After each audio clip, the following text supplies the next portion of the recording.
hayop sila. So bakit natin babaitan ang mensahe natin? Hindi natin kakalmahan ang mga salita at kilos natin dahil deserve nila ang galit, ang pikon, at poot ng mga nanakawang Pilipino. Hindi tayo pwedeng kumalma. Hindi pwedeng iiyak lang. Hindi pwedeng magtitiis lang, hindi tayo kakalma. Hindi ko kayang maging magalang sa kanila. Dahil mga bastos sila. Mga salaula sila at mga baboy sila. Hindi natin kayang maging mabait sa kanila dahil mga walang yasi. Pwede, yung mabait ka lang, mabuting asal ka, hindi uubra sa kanila ang mabuting asal at mabait lang kasi nga mga demonyo sila. Kaya tama yan. Sumigaw lahat ng galit! Lahat ng galit na galit! Ang hindi matatapos ang galit bukas.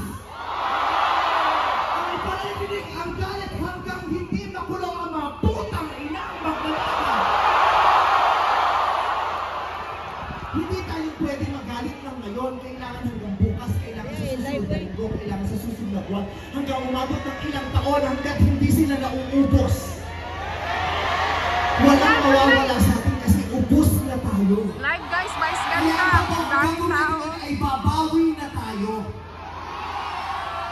Ikulong ang mga magnanakaw. Para sa akin, hindi nga sapat ang kulong. Dapat patayin ang mga korap na magnanakaw. Ibalik ang death penalty para sa mga korap. Para patayin ang mga magnanakaw, ikulong pati pamilya nila.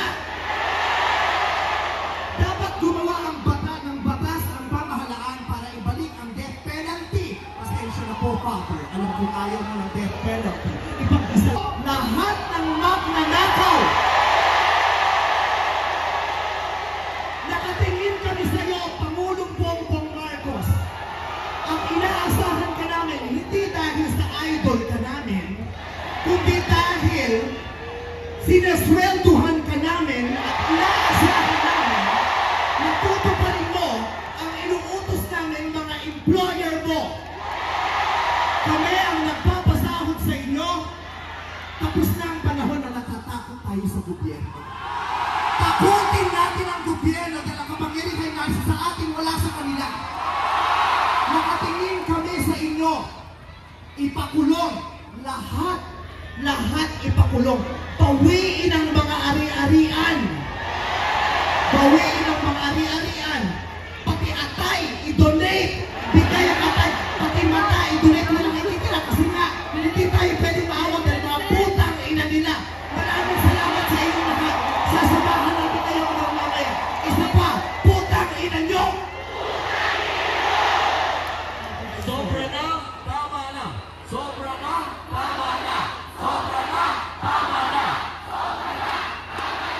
Okay. Kulong na yan! Kulong na yan. Kulong na yan! Mga kurakot! Kulong na yan! Mga kurakot! Okay, sige po. Ramdam niyo po ba yung galit niya? Hindi halata. Pero alam niyo po ba sa ating simbahan may tinatawag na righteous indignation? Righteous dapat, righteous. Sige po. Kasi na lang. Maraming salamat po. Huwag po kayo pangalan, hindi kayo mabibitin kasi later, meron din po tayo mga kalma lang tayo. Alam ko, galit na galit tayo. At ipagpa-play ko na lang po si Vice Ganda. Sasama ko siya sa mamaya kami sa kanyang pagmumula. Pero naiintindihan natin ang galit ng bawat isa. Kaya, hello again government, galit kami! Sige po. Sabi po ni Deaconess, blessing ka sa amin. Sabi ni Paulo Freire, yung mga alipin ay bulag sa kanilang pagiging alipin. Bulag pa ba tayo? Bulag ba? Hindi na tayo bulag. Opo. Gising na ba tayo? Bawal lang matulog at isang gising. Tama? Bless? Opo. Kaya naman sabi nila, pag namulat tayo sa katotohanan, kasalanan ang pumikit. Kaya naman po, huwag muna kayong pipikit kahit nakakaantok yung ulan, araw.